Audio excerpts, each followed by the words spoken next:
Mm-hmm. Our love is like a knife, cuts both ways. Mm-hmm. Mm-hmm. Cuts both ways. The push and pull.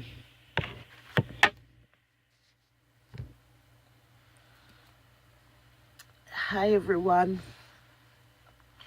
Annalie QB here again. This is another Twin Flame update. I'm just gonna let them rip as they come. It is my 5 a.m. and I just woke up at my 4:30.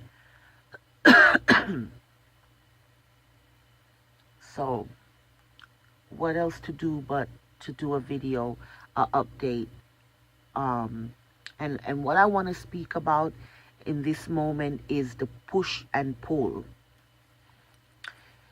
Push and pull. But before I go there, I want to touch on this viewer of mine, one of my subscriber. He mentioned before to me in a comment that something about it seems so personal, like my videos seem so personal. And it is personal. It is my personal life journey. A part of my life journey story is my it's me documenting or recording and sharing with the world my personal twin flame experience. So it is personal, and I don't really have too much of a problem with sharing. In these times and days, I think it's best for us to share our experiences with each other. I have learned a lot over the years from other people sharing. So why should I not share as well? So to you, my darling subscriber, I appreciate you, and I want you to know that it is personal. I'm sharing my personal journey. Okay? All right. Now, with that out the way, let me get on this push and pull that my twin, my husband, has been dishing me. And I'm going to just start as recently as a few days ago. So 4 days ago, he and I were speaking about me picking up and moving there. And I'm getting myself prepared. I'm telling him that, okay, I'm going to get myself prepared to come move there. It doesn't make sense for me to like continue to pay rent here. And so I was saying to him that instead of me paying the rent, I will pay the bills, but not the rent, because I'm just going to pick up and pack whatever I can pack and be on my way to coming to live with him in Ghana for a while until he get his visa. Now, these are some serious life changes. This is nothing simple or nothing to play with. And so just within a few days ago, he and I are speaking on this move and that this is what we have to do. And then out of the blue, he's giving me the cold shoulders. Out of the blue, he's just not talking to me. We didn't have an argument. I was at work, working for a while, and my phone was disrupted for a while. I didn't have internet there for a few days, but I still managed to get some messages across to him. Hey, how you doing? I'm fine. You fine? You okay? I'm okay? Type of communicating, but not nothing bigger than that. However, this is incredible. Like, how are you married to somebody for a few years now? You've been in a relationship with this person for years, and you guys are planning. It's even so difficult for me to articulate, because it's difficult for me to wrap my head around it right now. I can't wrap my head around it. It's not making sense to me. It's like, what the fuck? Yo, you playing with my life. Like, you playing with your life, our life, because like, I'm not no joke either. You know, like, don't fucking play with me. You are my husband. It's not like you're some man that I was just having a relationship with. Like,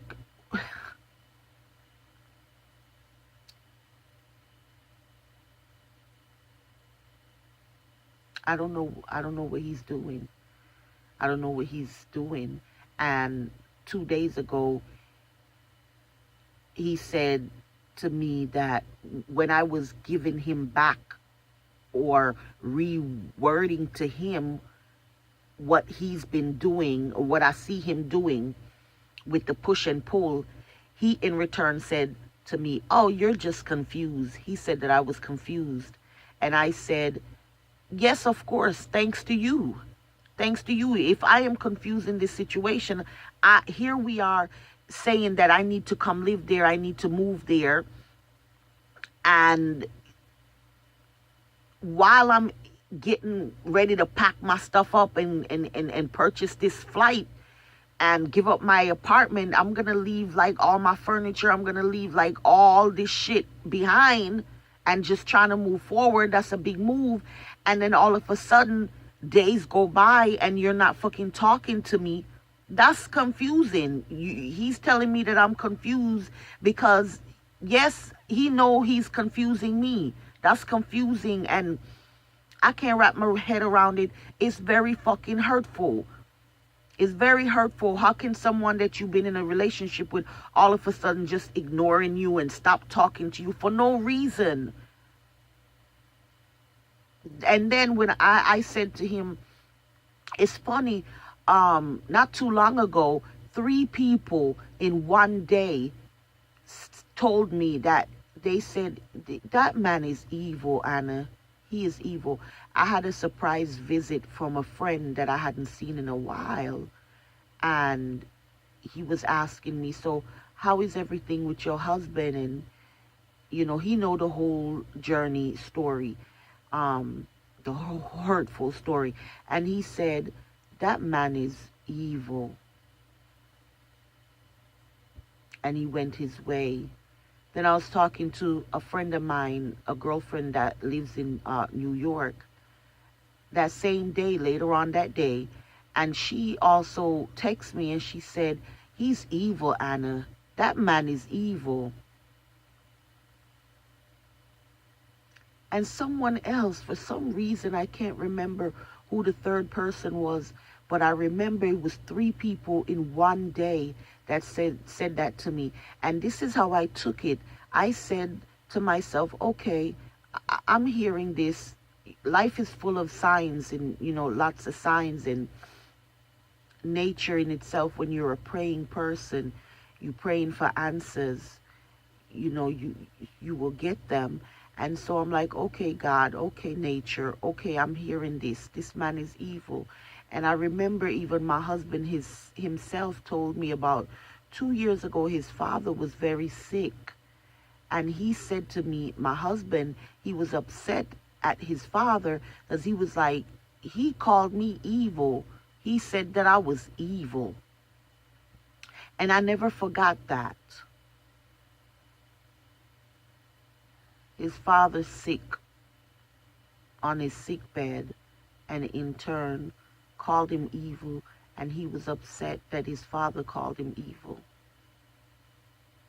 So I reflect back on that, and when I said to him a few days ago, because what he's doing to me is evil, it is wicked.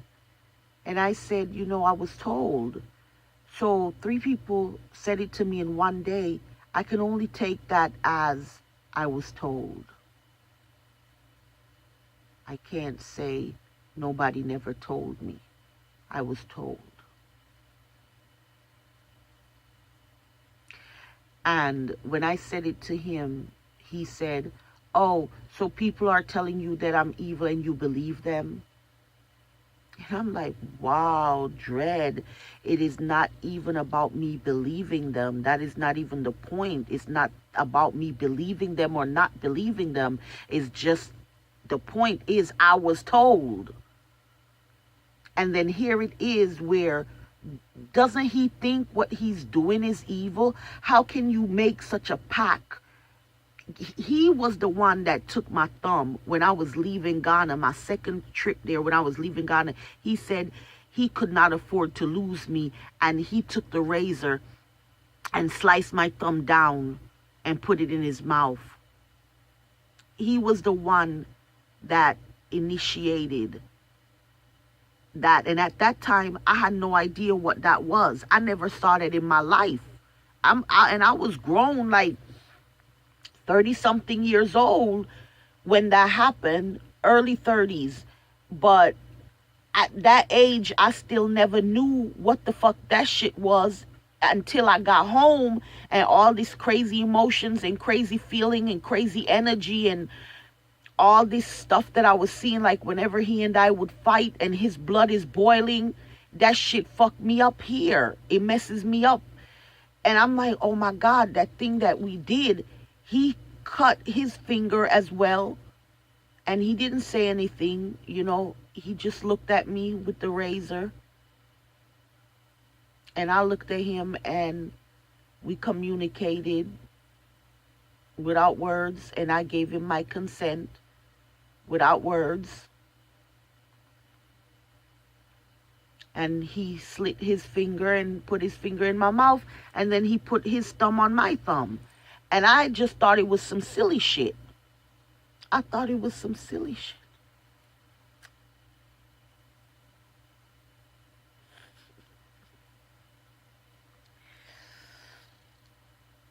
Yeah, well, years later, I get to realize it ain't nothing silly about that. It's some serious shit.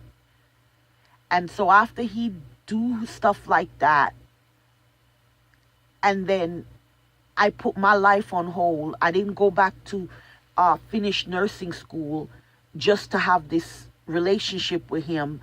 I downgraded myself on many levels just to have this relationship, sacrificed so much and been going through so much for 7 years just to have this relationship. And just a few days ago, he and I are talking about me moving to Ghana to possibly live there with him for 6 months to a year, or till whenever his visa come through. And then all of a sudden he's not talking to me. He's ignoring me for no reason. Doesn't he think that that's evil? That's evil. Okay, once again, I have came. I touch bases. Now I'm peace.